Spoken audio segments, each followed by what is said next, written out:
यावेळी विधानसभा निवडणुकीमध्ये नेते गप्प झाले, पण जनता बोलू लागली. राजकीय विश्लेषक बोलू लागले, हातावरती मोजण्याएवढे पत्रकार देखील बोलू लागले.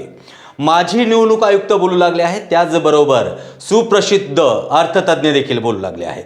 याबरोबरच वरिष्ठ अर्थतज्ञ पी प्रभाकर यांनी तर निवडणूक आयोगाची खिल्लीच उडवली. महाराष्ट्रातलं मतदान 20 नोव्हेंबर रोजी झालं आणि 23 नोव्हेंबरला महाराष्ट्रातील निकाल देखील लागला. हा निकाल एवढा धक्कादायक होता की पराभूत झालेल्या उमेदवारांपेक्षा विजय झालेले उमेदवार देखील चकित झाले. ज्या उमेदवारांना मतदारांनी गल्लीत प्रवेश नाकारला होता ते उमेदवार देखील प्रचंड मताने या ठिकाणी निवडून आले आणि एकच चमत्कार झाला. आता याला चमत्कार म्हणायचं का महाघोटाळा हे आपण पाहूया आजच्या या व्हिडिओमध्ये. आकडेवारी पुढील प्रमाणे आहे. 20 नोव्हेंबर रोजी संध्याकाळी 5 वाजता जवळपास 58.22% मतदान झालं होतं. म्हणजेच 5,64,88,024 एवढं मतदान झालं होतं. आणि रात्री 11:30 वाजता 65.2% मतदान झालं. अर्थातच 6,30,88,732 एवढं मतदान झालं होतं. म्हणजेच संध्याकाळी 5 ते रात्री 11:30 वाजेपर्यंत 65,97,708 एवढं अधिक मतदान झालं आहे.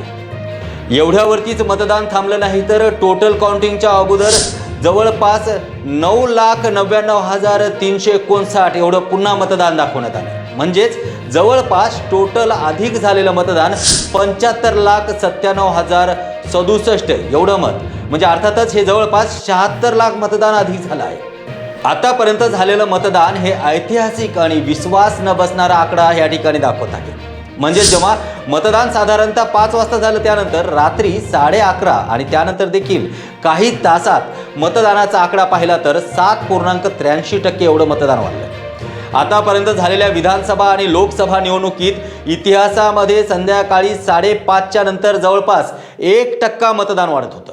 आता याचं गणित करून तुम्हाला सांगायचं झालं तर महाराष्ट्रात 1000 ते 1200 वोटिंग बूथ होते. जवळपास एका रांगेमध्ये 1000 मतदार जरी आपण पकडले तर एका व्यक्तीला मतदान करण्यासाठी केवळ 1 मिनिट वेळ दिला जातो.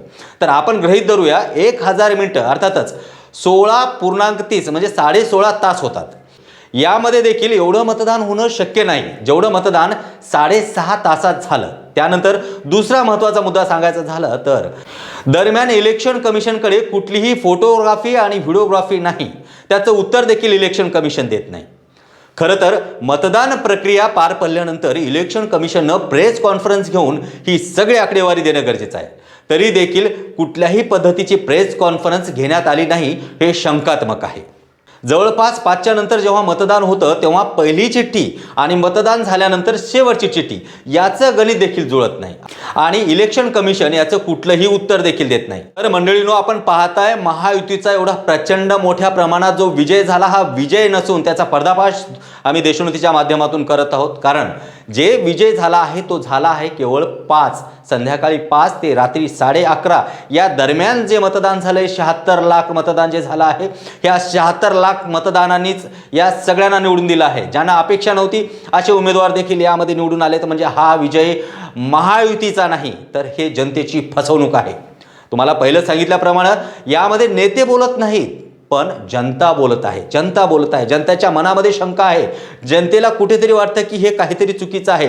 प्रत्येक जण कुजबजू लागला आहे की हे विजय पचण्यासारखा नाही. अर्थातच दुसरा अर्थ आपण घ्यायला गेलो तर महाराष्ट्रामध्ये एवढ्या मोठ्या प्रमाणात विजय करून दिलं आहे महायुतीला. का बरं?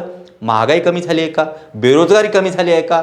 असा कुठला लाभ झाला की जनतेने एवढ्या मोठ्या प्रमाणामध्ये महायुतीला निवडून दिलं आहे? खरं तर हे महायुतीचं यश नाही आहे. हे अजिबात महायुतीचं यश नाही आहे. हे जनतेची फसवणूक आहे. जर अशाच पद्धतीने हे चालत राहिलं तर एक दिवस या राज्यावरती नाही देशावरती हुकुमशाही येईल. आता तुम्हाला महत्त्वाचा मुद्दा सांगायचा म्हटला तर अमित शहा जे देशाचे गृहमंत्री आहेत अमित शहा त्यांनी नुकतंच या निवडणुका संपल्यानंतर एक विधान केलं. ते विधान खूप महत्त्वाचं आहे. त्यांनी काय सांगितलं की 2029च्या निवडणुकीच्या तयारीसाठी आम्ही लागलो आहोत आणि 100% भाजपा शब्द काय लक्षात ठेवा 100% भाजपाची सत्ता आणायची आहे.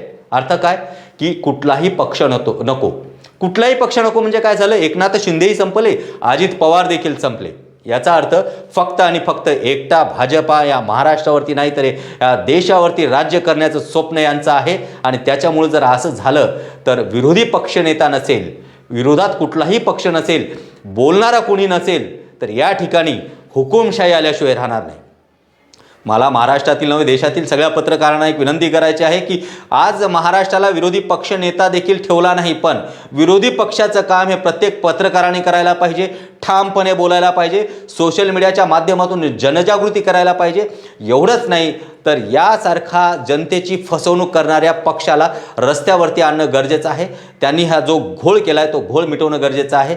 आज EVMवरती शंका नाही, EVMवरती शंका नाही, तर या प्रशासनावरती, या ज्या पद्धतीने निवडणूक आयोग काम करते त्यावरती शंका आहे. याचं उत्तर देणं गरजेचं आहे.